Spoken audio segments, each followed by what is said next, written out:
नैनीताल जिले के कालाढूंगी क्षेत्र में गुरुवार सुबह उस समय हड़कंप मच गया जब हिंदूवादी संगठनों के कार्यकर्ताओं ने 2 पिकअप वाहनों को पकड़ा जिनमें कथित रूप से गौमांस भरा हुआ था। मामला बैलपड़ाव चौकी क्षेत्र का है, जहां हिंदूवादी संगठनों का आरोप है कि बैलपड़ाव पुलिस और वन विभाग के कुछ कर्मियों ने पैसे लेकर वाहनों को चौकी से जाने दिया। इस घटना के बाद हिंदूवादी संगठनों में गुस्सा फैल गया। संगठनों ने आरोप लगाया कि बैलपड़ाव चौकी में बैठे पुलिसकर्मियों और फॉरेस्ट विभाग के कर्मचारियों की मिलीभगत से यह अवैध मांस तस्करी हो रही है। उन्होंने चौकी इंचार्ज को तत्काल निलंबित करने और पूरे मामले की निष्पक्ष जांच की मांग की है। हिंदूवादी संगठन के नेता मदन जोशी ने बताया कि आज सुबह हमारे कार्यकर्ताओं ने 2 पिकअप वाहन पकड़े जिनमें मांस भरा हुआ था। पुलिस और फॉरेस्ट विभाग के अधिकारियों ने कथित रूप से पैसे लेकर इन गाड़ियों को छोड़ दिया। उन्होंने ये भी दावा किया कि उनके पास लेन देन के स्क्रीनशॉट मौजूद हैं और पकड़े गए एक युवक ने स्वयं स्वीकार किया कि उसने पुलिस को पैसे दिए ताकि वह गाड़ी लेकर जा सके। मदन जोशी ने कहा, हमारे कार्यकर्ताओं ने मौके पर एक युवक को पकड़ा जबकि बाकी लोग वाहन छोड़कर फरार हो गए। वाहन के अंदर मांस भरा हुआ था जिसकी तस्वीरें अब सबूत हमारे पास है। ये मामला बेहद गंभीर है, इसलिए हम मांग करते हैं कि बैलपड़ाव पुलिस और फॉरेस्ट कर्मियों पर तत्काल कार्रवाई की जाए। उधर रामनगर कोतवाली के कोतवाल सुशील कुमार ने बताया कि पूरे मामले की जांच की जा रही है। उन्होंने कहा, जो भी व्यक्ति अधिकारी इस प्रकरण में दोषी पाया जाएगा उसके खिलाफ सख्त कार्रवाई की जाएगी। फिलहाल पुलिस ने पकड़े गए युवक से पूछताछ शुरू कर दी है और वाहनों के स्वामित्व की भी जांच चल रही है। वहीं हिंदूवादी संगठनों का कहना है कि यदि जल्द कार्रवाई नहीं की गई तो वे बैलपड़ाव की चौकी के बाहर विरोध प्रदर्शन करेंगे। स्थानीय लोगों में भी इस घटना को लेकर नाराजगी है और लोग सवाल उठा रहे हैं कि आखिर पुलिस चौकी से मांस से लदे वाहन कैसे निकल गए। मामला और अब जिला स्तर पर तूल पकड़ने लगा है और प्रशासन पर दबाव बढ़ गया कि वह दोषियों पर जल्द कार्रवाई करे। जी देखिए, अवैध मांस की बार मैं फिरोजारा हलवा चक्की की कई बार शिकायत कर चुका हूँ, कई समय से शिकायत कर रहा हूँ। मैंने बताया भी ये चीज हो रही है लगातार। हम जब हमें लगा कि पुलिस प्रशासन द्वारा नहीं पकड़ा जा रहा, हमने अपनी टीम लगानी शुरू कर दी और टीम का परिणाम ये हुआ। लेकिन देर आए दुरुस्त आए, लेकिन आज एक गाड़ी की सूचना आई बैलपड़ाव चौकी में।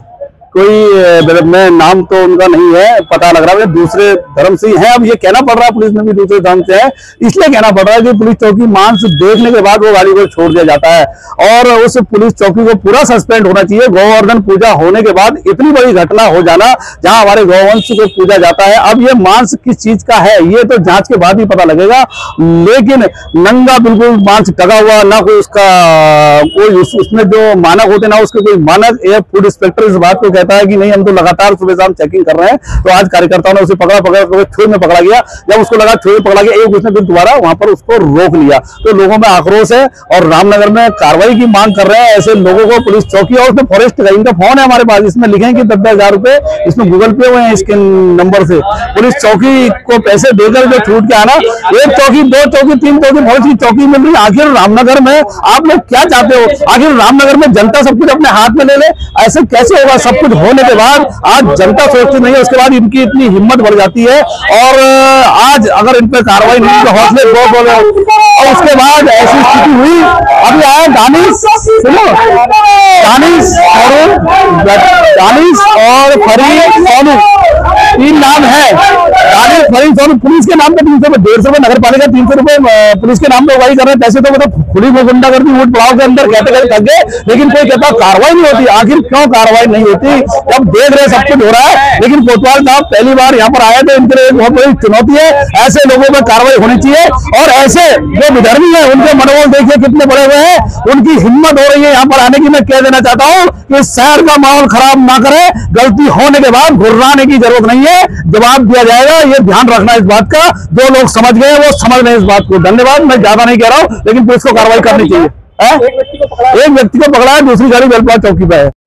हाँ, ये अभी स्थानीय लोगों द्वारा एक डीप फ्रीजर गाड़ी पिकअप है, इसको पकड़ा हुआ है, पकड़ के हमारे सुपुर्द किया है। उनका कहना है कि इसमें कोई गलत सामग्री भरी हुई है, तो उसको जांच के लिए हमने डॉक्टर को फोन कर दिया। डॉक्टर आएगा, उसके बाद जांच के बाद ही उचित कार्रवाई की जाएगी। तो इस प्रकार का कोई मामला मेरे संज्ञान में नहीं आएगा, अगर आता है तो उसकी जांच की जाएगी। सर, ये जो हम पकड़े हुए डीजल दूसरे नंबर प्लेट हो गए हैं? नहीं, गाड़ी में नंबर प्लेट लगी हुई है। अगर दो प्लेट है, एक यूके 04 एक यूपी। अगर ऐसा है तो उसकी जांच कर ली जाएगी। वो तो चेसी नंबर, इंजन नंबर से जानकारी प्राप्त हो जाएगी ना, जो नंबर लगा हुआ है उसमें उसका चेसी नंबर मैच करें, नहीं करा उसको। अगर कुछ भी गलत होगा पूरी सख्त से सख्त कार्रवाई होगी।